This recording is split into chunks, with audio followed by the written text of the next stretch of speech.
अस्सलाम वालेकुम students, this is Hanan Khalid veteran CSS mentor.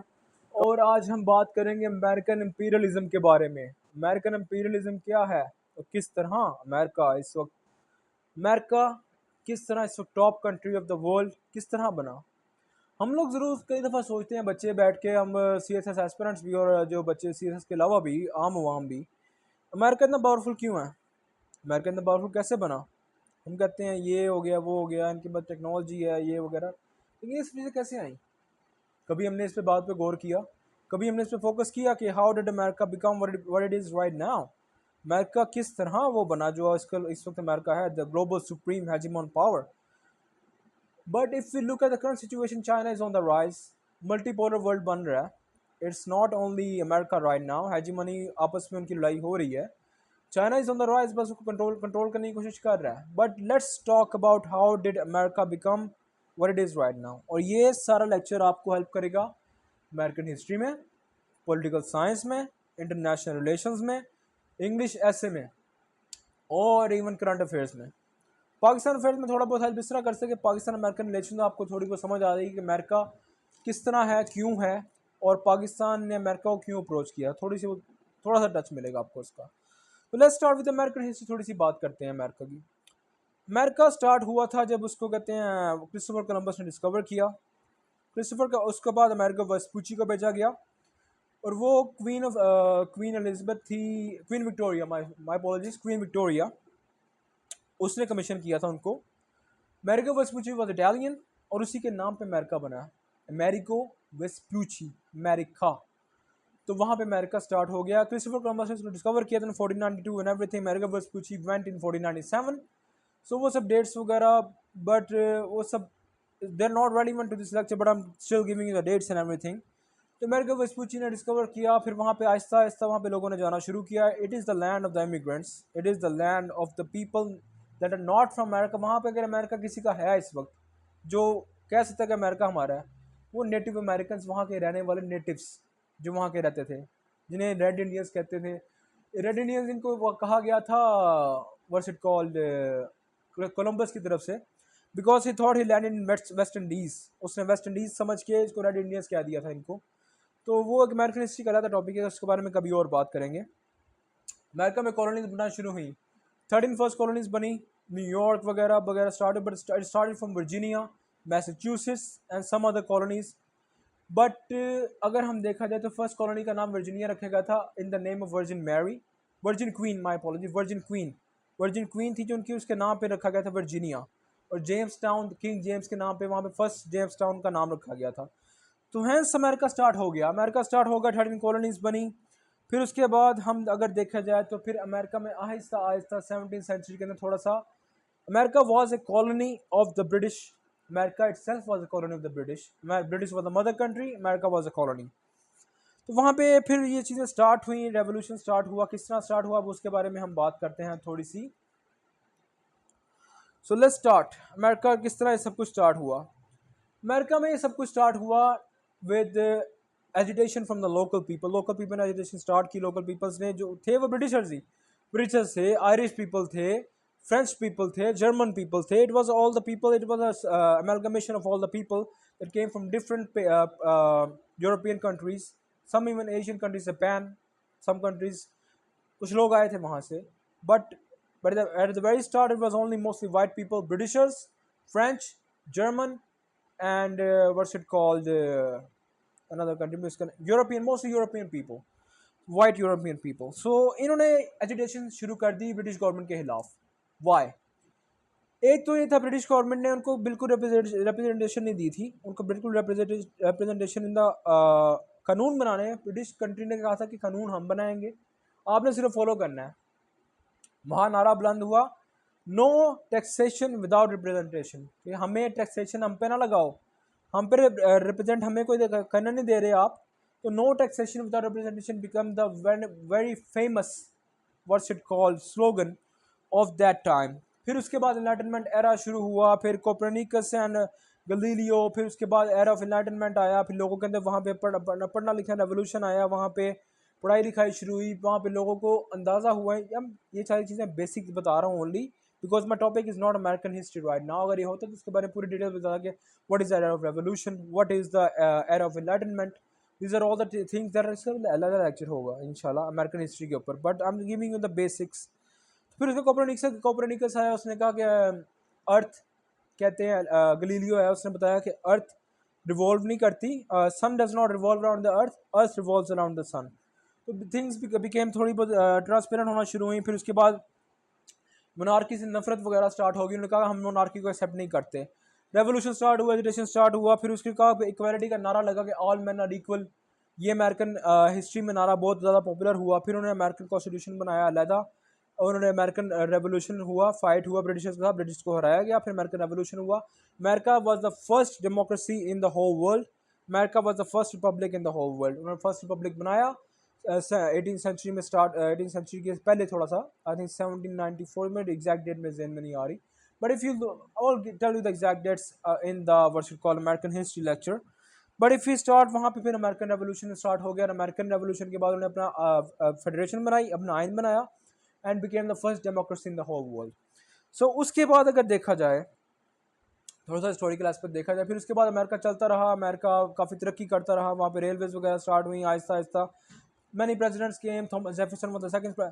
हम लोगों को जॉर्ज वाशिंगटन का तो पता है, लेकिन कई बच्चे मुझे बताएं who was the second president of America, comments में ज़रूर लिखिएगा। George Washington, John Adams, then came Thomas Jefferson, and then slowly more and more presidents came. The most famous presidents in American history were George Washington, John Adams, Thomas Jefferson. Andrew Jackson was very famous for all the wrong reasons.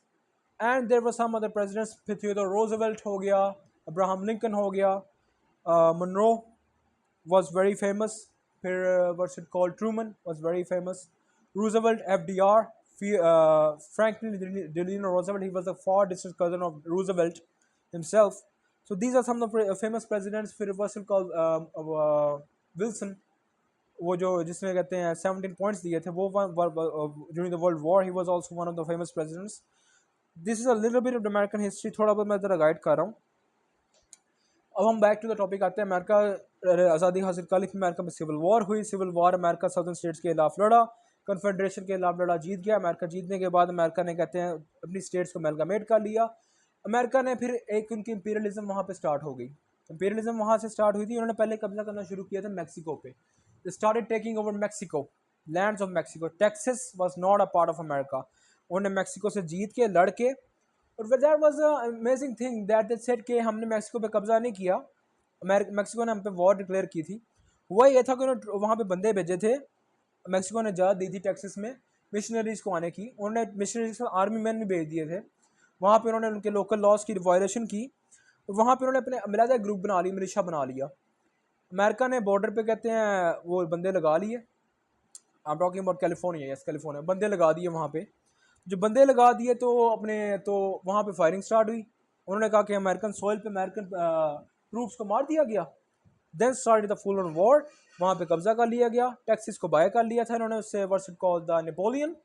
And then starting America starting में 13 states थी सिर्फ। 13 colonies क्या लें, 13 states क्या लें। Now it's up to 50. Why? Because America started expand करता रहा। imperialism वहाँ से स्टार्ट हो गई थी इनकी। मैनिफेस्ट डेस्टिनी, ये इसको कहते थे हमारी मैनिफेस्ट डेस्टिनी है।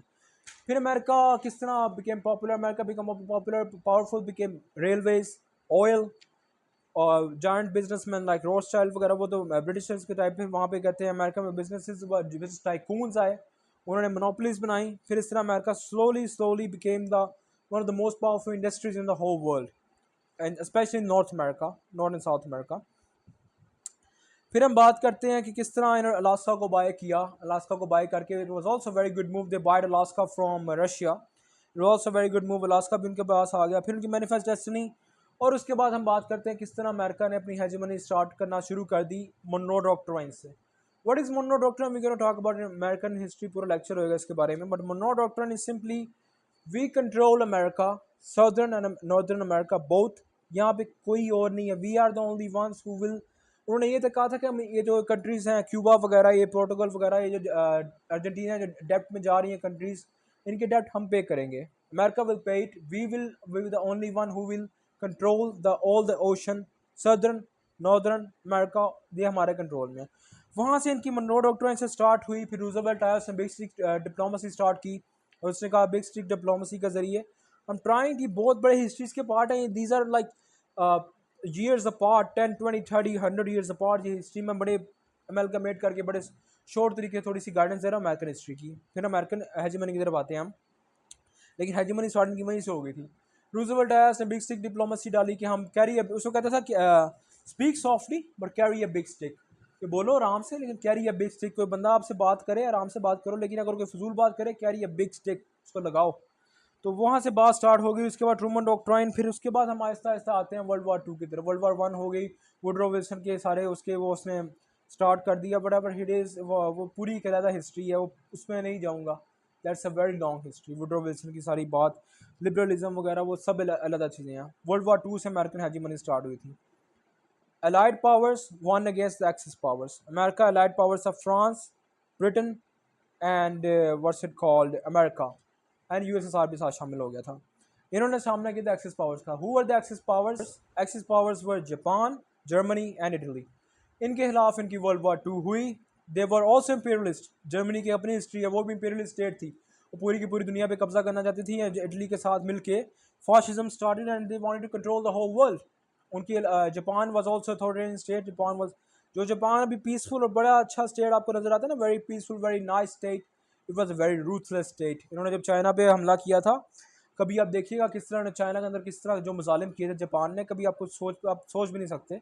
Most of the modern medical things जो आप ह्यूमन बॉडी के बारे में जानते हैं, वो उनका यूनिट 731 था। उसने अट्रॉसिटीज़ की थी, लाइव ह्यूमंस के ऊपर एक्सपेरिमेंट्स किए थे, जिसके ज़रिए हम लोग को पता चला था हमारा पिता कहाँ पे है, हमारा जिगर कहाँ पे है, वेयर इज़ और body parts of where they are located, what will happen if we take this out, अगर हम किडनी निकाल देंगे तो क्या होगा, एक किडनी निकालेंगे तो क्या होगा। These were atrocities committed by the Japan humans, unit 731। That's another thing. तो वर्ल्ड वार 2 जीत गया अमेरिका।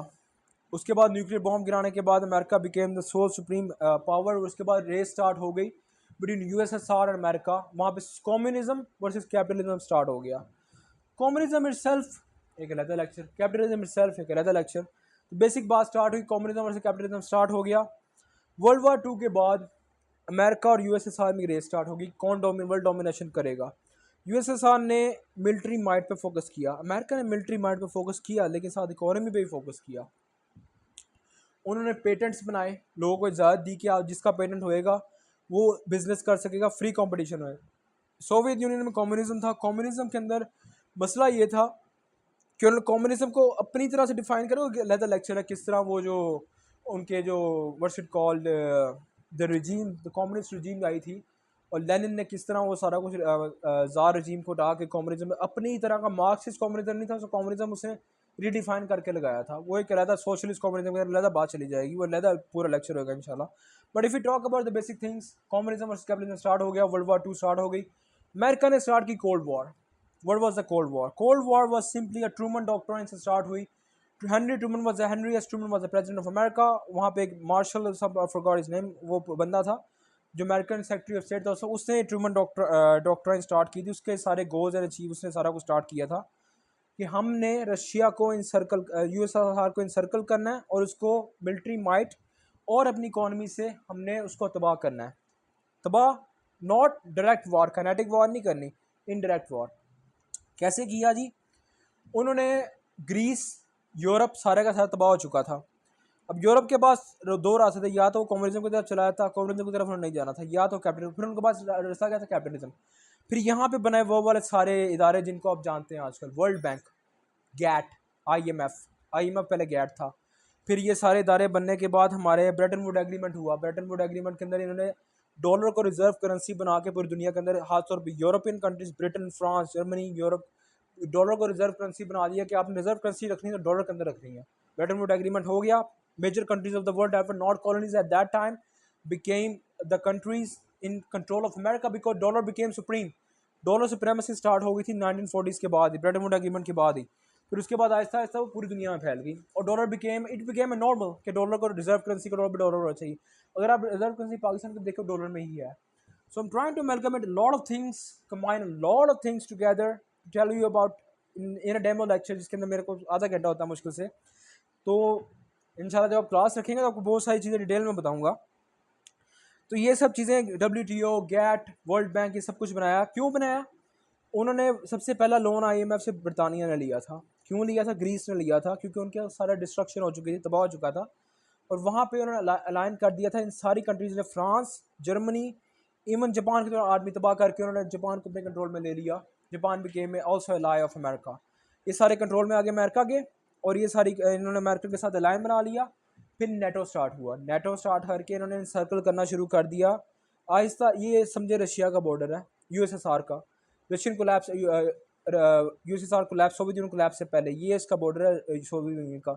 यहाँ से आ रहा है यूरोप।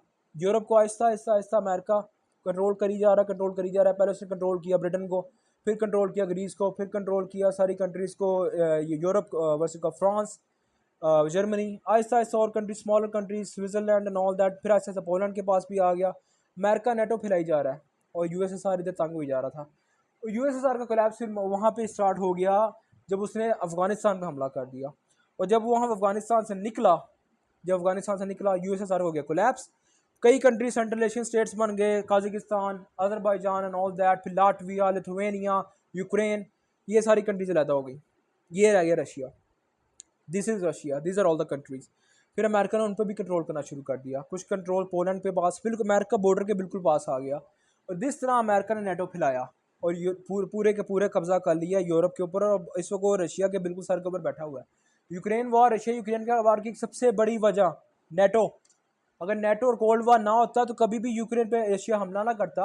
इमेजिन अगर कनाडा के अमेरिकन बॉर्डर के, ये अमेरिका है, दिस इज़ अमेरिका, और यहाँ पे कनाडा है। कनाडा के बॉर्डर के ऊपर आगे रशिया बैठ जाए, नेटो बना ले, कोई अपना एग्रीमेंट कर ले कनाडा के साथ, अपने ट्रूप्स वहाँ पे डिप्लॉय कर दे, अमेरिका चुप करके बैठ जाएगा? These are the things you have to know. बच्चों को चीज़ों का नहीं पता। अगर रशिया ने हमला कर दिया यूक्रेन पे, जी उसका दिल किया, no, this so much history involve in this, cold war, NATO, all this, ये सब चीज़ें इन्वॉल्व हैं। These all this things are interconnected. Putin पागल नहीं है, उसे पागल बनाया जाता है वेस्टर्न मीडिया के अंदर कि वो पागल है, उसका दिल किया, उसने यूक्रेन पर हमला कर दिया। अगर यूक्रेन भी अमेरिका के पास चला जाए तो यूक्रेन और ये रशिया का बॉर्डर है, ये अमेरिका आ गया, बैठ गया यूक्रेन के बिल्कुल साथ। नेटो यूक्रेन के वो जी हिस्सा बन गया, यूक्रेन नेटो का हिस्सा बन गया। तो फिर अमेरिका के पास, रशिया के पास का रहा पीछे। कल के पास कहते हैं नेटो के ट्रूप्स आकर डिप्लॉय कर दिए अमेरिका ने यूक्रेन के अंदर, तो कल को वो बैठ के रशिया पे हमला कर सकेंगे, वहाँ पे अपनी वो मिलिट्री इंस्टॉलमेंट्स बना लेंगे। पोलैंड के अंदर बना ली, बाकी जगहों में बना ली है उन्होंने, ब्रिटेन के अंदर हैं, ग्रीस के अंदर हैं। There are so many other places जहाँ पे अमेरिकन इस वक्त इंस्टॉलमेंट्स हैं। और नेटो उनका एग्रीमेंट है कि अगर आपके हमारे किसी कंट्री पे हमला हुआ, यूरोप के अंदर किसी भी जगह पे, ब्रिटेन के अंदर खास तौर पे, ब्रिटेन, जर्मनी, फ्रांस, तो अमेरिका और ये सारी कंट्रीज, नेटो कंट्रीज मिल के जवाब देंगी। तो this is a full on game, पूरी गेम है, हेजीमोनिक गेम है। इस तरह अमेरिका ग्लोबल हेजीमोन बन गया। डॉलर सुप्रीमेसी का मैंने बता दिया, global reserve Brayton would agreement मैंने बता दिया, और WTO गैट वगैरह बने, और यही इंस्टीट्यूशन बाद में यूज़ हुए to make a global hegemony that America is right now. USSR collapse कर गया। और ब्यूटीफुल वर्क ऑफ ये कहा था फ्रांसिस फुकुयामा ने, he is a great historian and is great, हम इंटरनेशनल रिलेशन में पढ़ेंगे। फ्रांसिस फुकुयामा ने कहा था end of history. End of history का मतलब है communism has been defeated, capitalism is on the rise, capitalism पूरी दुनिया पे कब्जा करेगा, कैपिटलिज्म फैलेगा, और वो फैला।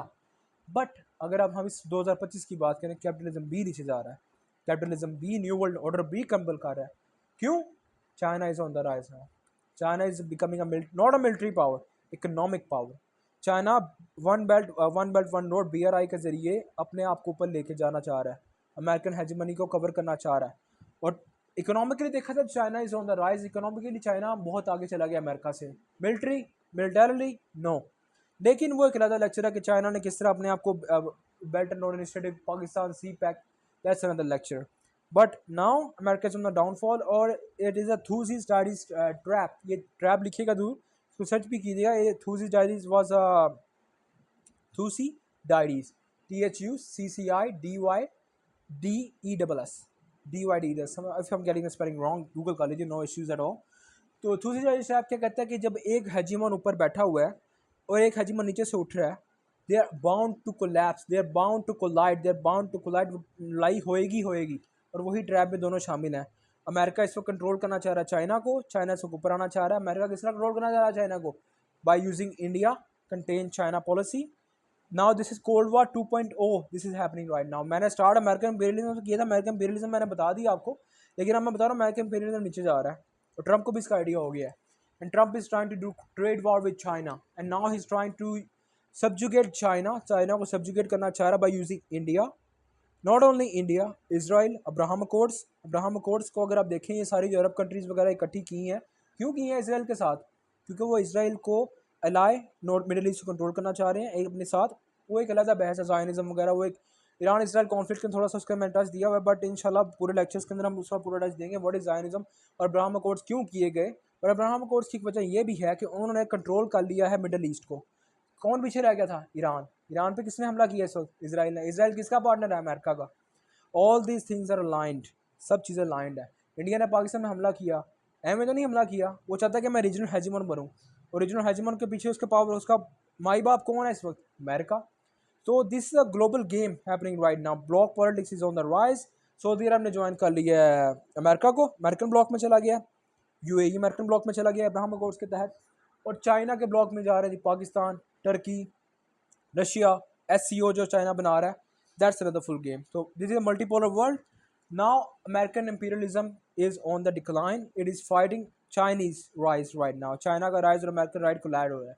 तो बेसिकली मैं थोड़ा सा आपको आइडिया था American imperialism, what was American imperialism, America इस तरह टॉप पे कैसे आया, Brayton would agreement, world war 2, cold war, और IMF and all these military power, huge military power, massive military power, use of imperialism, जहाँ लगा कि हमारा बस नहीं चल रहा, वियतनाम में इन्वेड कर दिया, जहाँ लगा कि हमारा बस नहीं चल रहा, कू कर दिया, शाह ऑफ ईरान को हटा दिया, जहाँ दिल किया कि हमारी बात नहीं मानी जा रही, सद्दाम हुसैन को हटा दिया जी, वेपन ऑफ मास डिस्ट्रक्शन का इल्ज़ाम लगा के अफगानिस्तान में घुस गए। अमेरिका इज़ द, अमेरिका हमेशा बात करता है ह्यूमन राइट्स और लिबरलिज्म की।